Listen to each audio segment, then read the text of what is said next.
जिंदगी भर के आंसू। अनीता के परिवार में उसके माता पिता और एक भाई थे, जो सब एक साथ रहते थे। अनीता बहुत ही शांत और अच्छे विचारों वाली लड़की थी। उसके पड़ोस में एक लड़का रहता था, दीपक। दीपक भी बहुत ही अच्छा लड़का था। दीपक के माता पिता किराए के घर में रहते थे। अनीता को दीपक पसंद था और मन प्यार भी करती थी। अनीता के माता पिता से भी उसके रिश्ते अच्छे थे और दोनों परिवारों में आना जाना लगा रहता था। दीपक के माता पिता भी अनीता को पसंद करते थे। एक दिन अनीता के पिता को पता चला कि दोनों एक दूसरे से प्यार करते हैं, तो उन्होंने सबकी सहमति से शादी पक्की कर दी। मन ही मन अनीता बहुत खुश थी। उसे उसका प्यार जो मिल रहा था। अनीता की खुशी खुशी शादी हो गई। अनीता और दीपक बहुत खुश थे। दोनों ने अपनी नई जिंदगी की शुरुआत बहुत अच्छे से किया। फिर दीपक को दूसरे शहर में नौकरी हो गई और सारे परिवार के साथ दीपक दिल्ली रहने चला गया। सब कुछ ठीक चल रहा था। ये क्या, अनीता जिस दीपक से प्यार करती थी, अब वो दीपक एकदम बदल चुका था।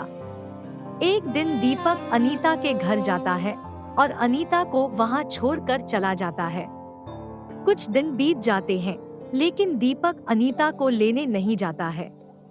दीपक ने अनीता के माँ बाप से कुछ रुपयों की मांग की।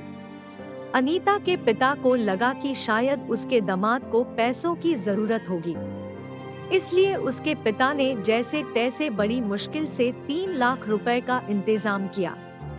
फिर दीपक अनीता को साथ ले गया, लेकिन धीरे धीरे हालात बिगड़ने लगा। कुछ दिन बाद फिर से दीपक अनीता को उसके मायके छोड़ दिया और फिर कुछ रुपयों का मांग किया।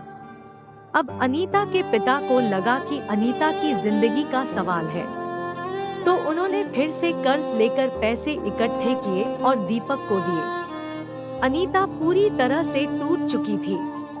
वो कितना प्यार करती थी दीपक से, पर अब दीपक का असली चेहरा उसके सामने था। दीपक के घर वाले भी पैसे के लिए अनीता पे बहुत अत्याचार करते थे।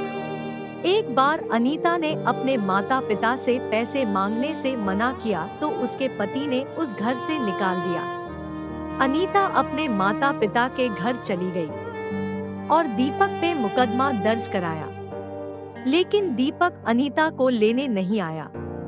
अनीता अपने माता पिता पे बोझ बनना नहीं चाहती थी।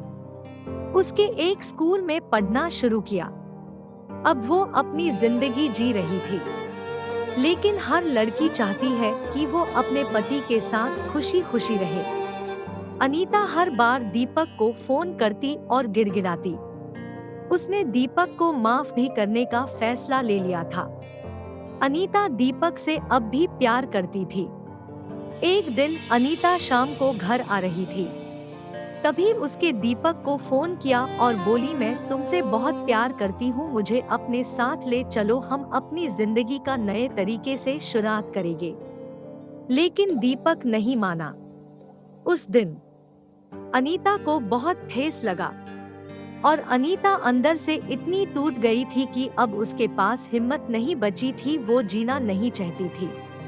उसे लगा वो अपने माता पिता पे बोझ बनकर नहीं जिएगी, इस जिंदगी से तो मर जाना बेहतर है। और अनीता ने खुदकुशी कर ली। इसमें अनीता की क्या गलती थी? और उसके माँ बाप जो कि अपने बच्चे के आने का राह देख रहे थे। लेकिन अब अनीता लौट कर नहीं आने वाली थी। हमें कभी भी अपने जीवन से हारना नहीं चाहिए। हमें जिंदगी से लड़ना चाहिए। कहते हैं न, जिंदगी तो लड़कर ही जी जाती है, जो हार गया वो मर गया। अगर दीपक उस दिन मान जाता तो अनीता आज बच जाती। और हमारे देश में आज दहेज के लिए पता नहीं कितनी ऐसी अनीता मर रही है। हमें ऐसा नहीं करना चाहिए। आज आप किसी के साथ ऐसा करेंगे तो कल आपके साथ भी ऐसा होगा। हमें दहेज का विरोध करना चाहिए।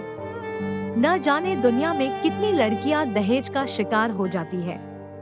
इसमें उस मासूम लड़की की क्या गलती थी?